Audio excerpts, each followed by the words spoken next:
Warahmatullahi wabarakatuh. My name is Iqbal Hussain. My father's name is Amir Hussain. I am from Jaharwadi. I am a student of Asraf International Mission. Dear audience, honorable principal, director, chairman, respected teachers and my dear friends. Today the topic of my speech is namaz. In the Arabic language, namaz is called salat. Namaz is the second pillar of Islam. It is the first thing to be asked on the day of judgment.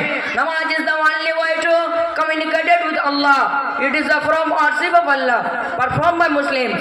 Allah says in Holy Quran, "Wa aqimus salata wa atuz zakah." It means and perform namaz and give zakah. Namaz has been compulsory for Muslims 5 times a day. 5 daily prayers include number 1 Fajr, number 2 Johar, number 3 Ashar, number 4 Maghrib and number 5 Isha. The Prophet Muhammad sallallahu alaihi wasallam also said, "As-salat miftahul jannah." It means the key to heaven is namaz. Namaz reduces stress. Namaz is an excellent form of exercise. The purpose of namaz is to remember Allah, to talk to Him and to connect with Him. May Allah gives us the ability to offer namaz. Thank you. Assalamu alaikum.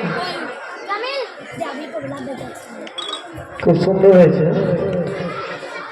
পরে প্রতিযোগী